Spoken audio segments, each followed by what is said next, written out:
नमस्ते। सोचिए एक ऐसे देश के बारे में जो दुनिया में सबसे ज्यादा आबादी वाला तो है, लेकिन उसे ठीक से पता ही नहीं कि उसके अपने लोग कौन हैं, कहाँ रहते हैं और उन्हें असल में चाहिए क्या। ये कोई पहेली नहीं है, ये आज के भारत की हकीकत है। एक जनसंख्या महाशक्ति जो एक अजीब से अंधेरे में जी रही है। चलिए समझते हैं कि आखिर ये हो क्या रहा है। तो यह है वो नंबर जो पूरी कहानी को बदल देता है। 148 करोड़ यानी 1.48 अरब लोग। ये 2026 की शुरुआत में भारत की अनुमानित आबादी है। एक ऐसी संख्या जो भारत को दुनिया के मंच पर सबसे आगे लाकर खड़ा कर देती है। और देखिए, बात सिर्फ नंबर एक बनने की नहीं है। जो चीज़ इसे और भी ज़्यादा अहम बनाती है वो ये है कि भारत की आबादी अब भी बढ़ रही है, जबकि चीन, जो दशकों से टॉप पर था, उसकी आबादी अब कम होने लगी है। तो ये सिर्फ नंबरों का हेरफेर नहीं है, ये दुनिया की ताकत के तराजू पर एक बहुत बड़ा बदलाव है। तो भारत दुनिया में सबसे बड़ा है, ये तो एकदम साफ है।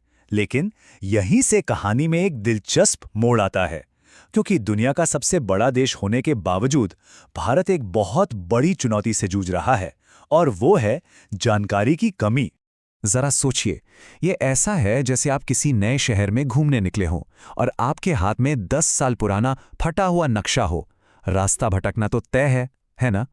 आज देश के लिए योजनाएं और नीतियां उस जानकारी पर बन रही हैं जो एक दशक से भी ज्यादा पुरानी है। ये वाकई में एक बहुत बड़ी चुनौती है। और ये कोई छोटी मोटी देरी नहीं है, ये अभूतपूर्व है।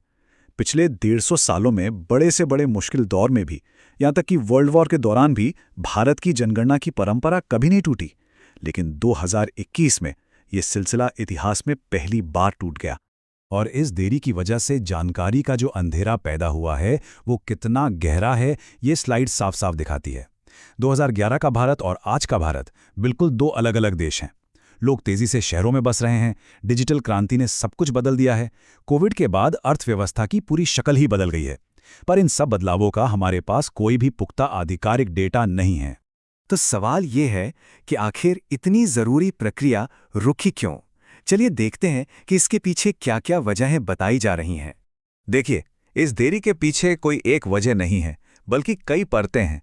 आधिकारिक तौर पर तो कोविड-19 महामारी को कारण बताया गया, लेकिन जानकार कुछ और मुद्दों की तरफ भी इशारा करते हैं, जैसे जनगणना को नेशनल पॉपुलेशन रजिस्टर यानी एनपीआर से जुड़ने की बात, और साथ ही एक विस्तृत जातिगत जनगणना कराने की बढ़ती राजनीतिक मांग।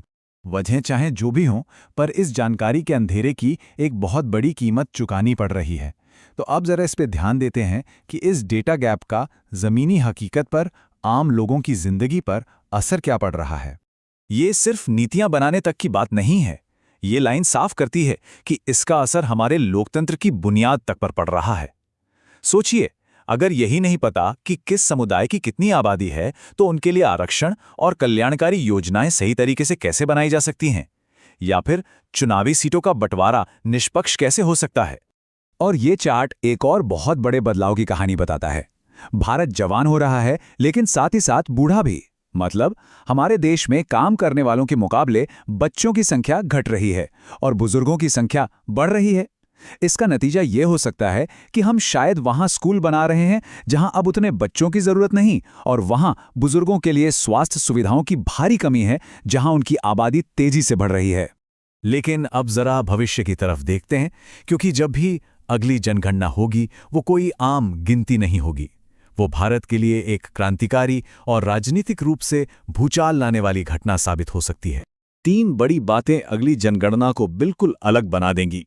पहली, यह भारत की पहली डिजिटल जनगणना होगी। दूसरी, इसमें करीब 90 साल बाद पहली बार जाति के आंकड़े भी शामिल किए जा सकते हैं। और तीसरी, जो शायद सबसे बड़ी बात है, वो ये कि इसके नतीजों के आधार पर पूरे देश का राजनीतिक नक्शा ही दोबारा खींचा जाएगा। और इस राजनीतिक नक्शे को बदलने की प्रक्रिया को कहते हैं परिसीमन। इसका सीधा सा मतलब है कि आबादी के हिसाब से लोकसभा और विधानसभा सीटों की सीमाओं को फिर से तय करना। मकसद बस इतना है कि हर इलाके को उसकी आबादी के हिसाब से सही प्रतिनिधित्व मिले और हर एक वोट की कीमत लगभग बराबर हो। और ये बात सच में चौंकाने वाली है। आज भारत में राजनीतिक शक्ति का जो बंटवारा है वो 1970 के दशक यानी 50 साल से भी ज्यादा पुराने जनसंख्या के आंकड़ों पर आधारित है। अगली जनगणना इस जमे हुए राजनीतिक संतुलन को पूरी तरह से हिलाकर रख देगी। तो चलिए अब एक बार फिर से बड़ी तस्वीर देखते हैं। ये सिर्फ जनगणना या राजनीति की बात नहीं है, ये भारत के भविष्य के लिए एक दौड़ है और घड़ी बहुत तेजी से आगे बढ़ रही है। एक्सपर्ट्स इसे डेमोग्राफिक डिविडेंड कहते हैं। ये किसी भी देश के लिए एक सुनहरा दौर होता है जब उसके पास काम करने वाले हाथ उन पर निर्भर लोगों से कहीं ज्यादा होते हैं। ये वो मौका है जब कोई भी देश बिजली की रफ्तार से तरक्की कर सकता है। लेकिन ये मौका हमेशा के लिए नहीं रहता। अनुमानों के मुताबिक ये वो साल है जब भारत की आबादी अपने शिखर पर पहुंचने के बाद घटना शुरू हो जाएगी। ये वो तारीख है जब इस सुनहरे अवसर की खिड़की बंद होने लगेगी।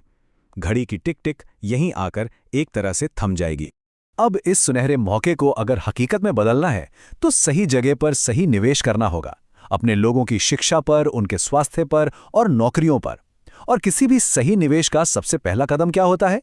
सही जानकारी, मतलब सटीक और ताज़ा जनगणना के आंकड़े।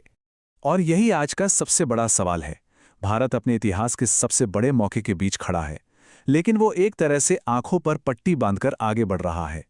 तो क्या भारत इस अवसर की खिड़की बंद होने से पहले वो आंकड़े जुटा पाएगा जो उसके आने वाले कल का नक्शा तैयार करेंगे? इसका जवाब ही आने वाले दशकों में भारत की तकदीर तय करेगा।